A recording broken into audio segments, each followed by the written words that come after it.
When I was about 10 years old, I have a vivid memory driving in the car with my grandma down Ocean Avenue on the Jersey Shore, listening to Billy Joel's unfortunate 1989 hit, We Didn't Start the Fire. And I remember back then thinking, wow, this song sucks. Welcome to Not Every Single. I'm Joe. And I'm Stephanie. Okay, so for some reason, Fall Out Boy has decided to do this. I can't imagine thought process. We'll get into it a little bit, but obviously first we want to dive into these lyrics and just the weirdness of this idea in general. Fall Out Boy have decided to cover Billy Joel's We Didn't Start the Fire, changing all references to current, I guess. Well, so the song came out in 89. Yes. So this is 1989 to 2023, but not all of 2023, only till June or so. Right. Because June it's of 23. June right now when it came out. And also that's not like any significant, that's like 34 years and not like 25 years or, Right. So it has absolutely no significance besides like, we just want to do it. Now we have a theory as to why it came out now. We'll get into that, but I just want to start off by saying that I was born in 1989 and boy, was this a look back. Yeah, some of the references are... So getting into it, let's get into all these references that are in there. I'd like to think that they got together in a room. Okay, we're gonna do this cover. We're gonna change everything and update it. What's most important? What should be in there? And one of them raised their hand and said, well, just to get the obvious out of the way, just so that we don't have to get into it. Obviously, it starts with Captain Planet. Of course. Of course it does. Yeah. Pivotal cartoon for a lot of us in our youth. Was it that big? Yeah. I think you missed like the peak of it, but not any more so than like He-Man or Ninja Turtle. I think Ninja Turtles actually would have been a better Ninja Turtles. one. Yeah, that would work. Because I feel like that was the one that really became a cultural phenomenon and even to this extent that it still continues to go on to this day. Yeah, Ninja Turtles. That fits better. That makes more sense. Captain Planet always reminded me of like a blue Patrick Swayze. Okay, I think you're the only one in the world who ever thought that. All right. Anyone out there agree? Let me know. Okay, a couple other things I wrote down when they talk about Michael Jackson dies. Now, if you listen close, detailed listeners will notice. You make sure you've got your best headphones on when you listen to this song.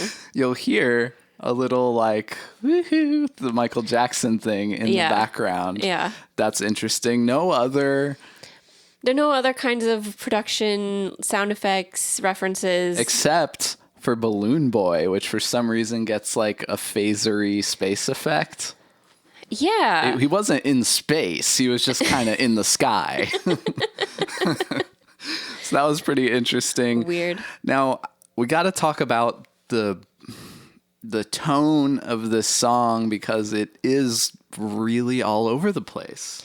It doesn't make any sense. It's like they're kind of a fun band. They like to do fun things. They do a lot of covers and stuff. Yeah. And so I could see this, being like, oh, they started doing it live or something and people thought it was cool. But you can't really like bop around and have fun to this song. Yeah, you're kind of constantly reminded of national tragedies, world tragedies, really, like one after another. Especially in the third verse, we get into like all these terrible things that are happening, and then Metroid. So you're kind of like George Floyd is rhymed with Metroid. Yeah, I think that's rough. The problem is, like I said, they're a fun band and they like to have fun and do fun songs. It's a fun song to sing. It has a melody that people know. Mm-hmm. But the original song was. First of all, the original song was in order of events. Chronological order. I believe so. It was. And so like started with like whatever year, I don't know, and then went forward giving you a sort of arc of history. Right. This song is just like what like random things do we want to say that kind of maybe rhyme with each other? They kind of fit in here and there. But like so the original song was talking about a lot of like really things that affected humanity in these big ways. And so they kind of like, well, let's bring that in, but also let's say, SpongeBob too. The original was kind of like that. Like they would just throw like Joe DiMaggio. Like it just like had like random figures, like important people, but like there wasn't like a Robert Downey Jr. Iron Man kind of line going on. I know, that was the first one that really made me laugh. That was kind of the only movie reference we got, but we do have some band shout outs, some musician shout outs in there. So we got Black Parade, My Chemical Romance's big 2007 album. Only actual album that's referenced in this song, interestingly. Hey, we're big MCR fans. We're all for it. They deserve it. They get a thumbs up from us.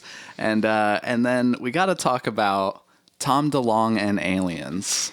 Yeah, is this like that widely known?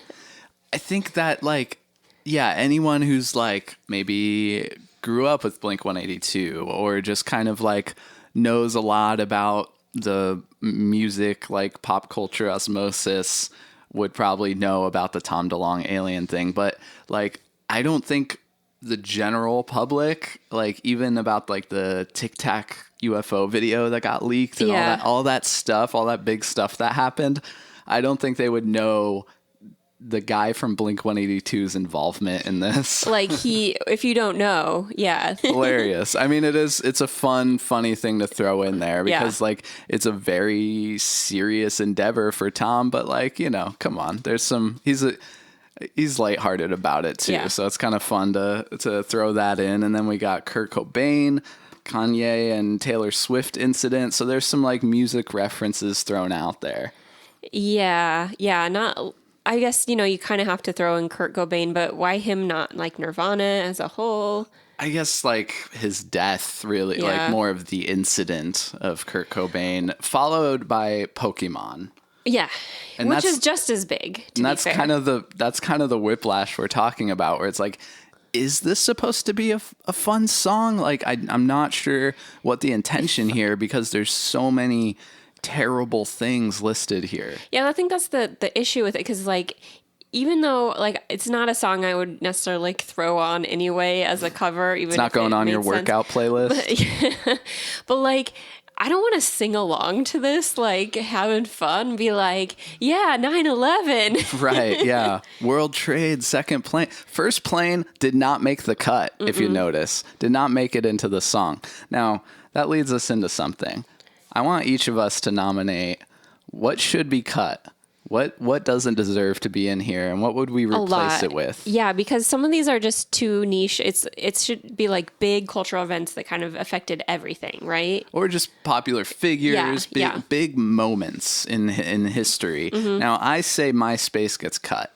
MySpace is in there. I think that for a brief period that was super important and it led to a lot of things. But I think if you throw MySpace in, you kind of have to say TikTok. You have to say like Facebook. I think Facebook led to much bigger issues. Fair to pull out a single like social media thing because that's what, Instagram, all that stuff. But like Facebook is the one that like it overtook MySpace and it's still around.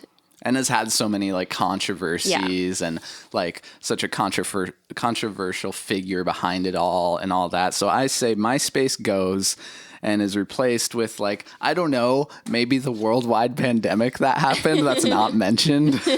At all.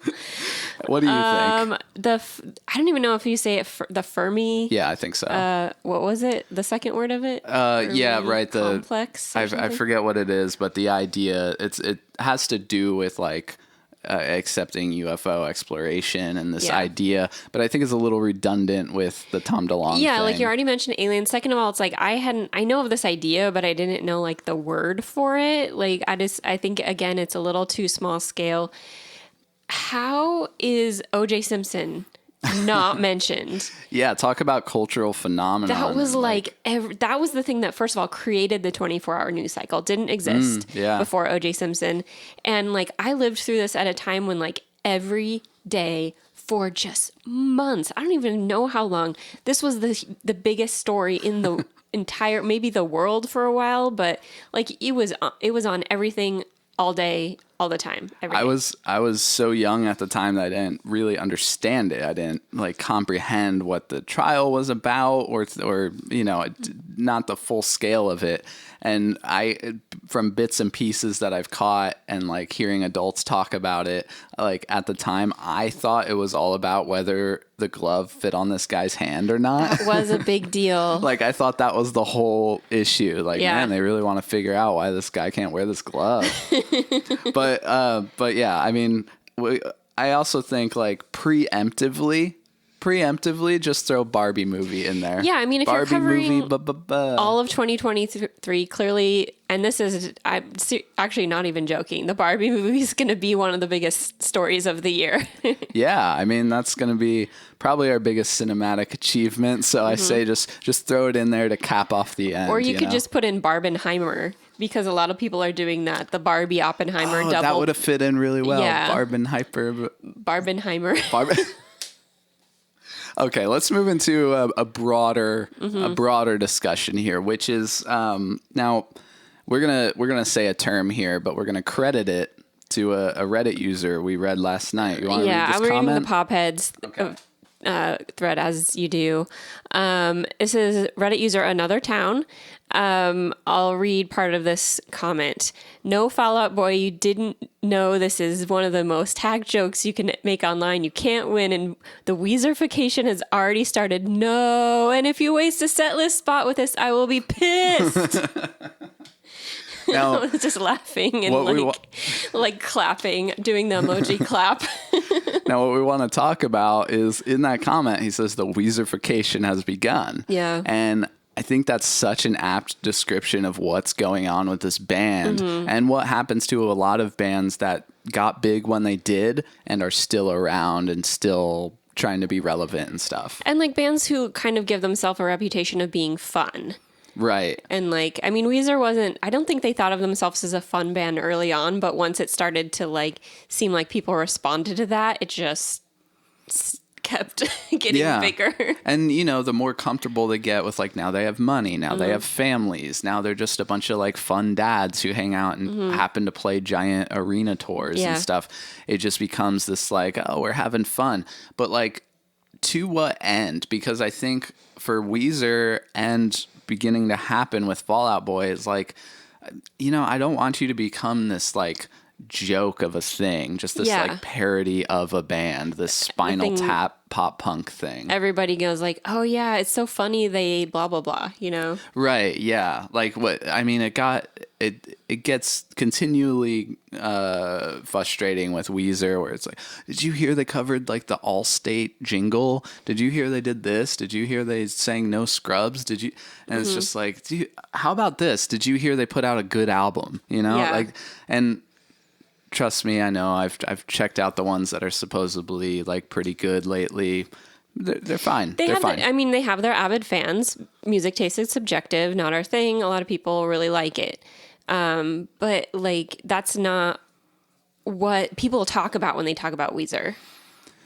Yeah, it's, I think with Fall Out Boy, they got to this point, which we kind of liked. Now, if you haven't seen us talking about their lead single from this last album, I'll throw it up there. But what happened was they kind of were bringing this butt rock sound back, this like 80s training montage sound. And we were kind of into it. It was like they were riding the line perfectly between like earnestly bringing this sound back in a cool way, but also being fun. Yeah. I think that's where to stay on that fence. Yeah. And this just tips over to the other side. Like, you don't have to take it super seriously, but you can still like make really good music. And like one thing I have to bring up too is this era of Paramore that we're in. Era of what? Of Paramore. That we're in, where it's like they're not necessarily even writing that line, but like they're a band that's been around for a long time. We're not really considered, high art in their early days, and is continuing to put out really good, highly respected music, great tours, great energy. It's like, this is something that can be done. You don't have to be more of the serious tone that Paramore's doing, though. They have a very like inclusive and like community type of a fan base. Fall Out Boy could do that and just a little bit more like wacky, you know? Yeah, yeah, I see what you're saying. It's like Paramore is almost the opposite, where they're gaining more respect and more artistry as they go and becoming this band that, like, for us, This Is Why is up there with like some of our favorite Radiohead albums. Yeah, So yeah, I get what you're saying, and there's two ways to go with it, and the Fall Out Boy way to go is just an interesting choice to me. Now, we do want to present our theory as to why this occurred when it did. Yeah. Do you want to get into it? You start. Okay, so if you look at Spotify, what do you see for the entry? You see that silly cover image where it just describes what it is. That's funny. This is the Fall Out Boy cover of the blah, blah, blah, blah, blah. Yeah. So that's pretty funny. And under it, what do you see is the previous two singles from their new record. So that begs the question, was this done to bring some more attention and some more streams to this new music? Yeah, because this is really not done, at least in what we've seen. There's lately, I'm not sure when Spotify really started it, but when an artist puts out a single and then they put out another single, probably most of you know this, they lump them together in one entry. And so when an artist has multiple singles from an album coming out, you can kind of just go one place and listen to them all. They start to stack. But I've never seen where a song not on the album. Yeah. These two singles are on the new Fall Out Boy album. The cover is not. And so now you're more likely to just let, Spotify keep going, or you might not notice those are under and be like, oh, is this like a new single? Okay, I guess I'll listen to this. How is it? Yeah. And now, listen, we're not saying that's some sort of conniving, sneaky little thing. That's a good idea. That's a marketing idea. That's a marketing idea that works, but it's just a theory as to why. It's not something, we're not being accusatory. No. I think it's actually pretty damn clever. Yeah. So that's our theory. Let us know what you thought of this thing. And here's what I want to hear. Yeah. What do you think didn't make the cut that should have? What's your contribution? Let's all crowdsource write our own version. Do someone start and then people reply to that and comment. You have to start rhyming and stuff. Let's make a fifth verse. Yeah. All right, that'd be fun. Please do that, or just stick around and subscribe. Here on this channel, we talk about pop music as an art form, and we talk about a lot of different artists, mostly in the pop and rock genre. So stick around if you like that sort of thing, and let us know what you'd like to see next. Thanks for watching. This is Not Every Single. I'm Joe. And I'm Stephanie. See you next time.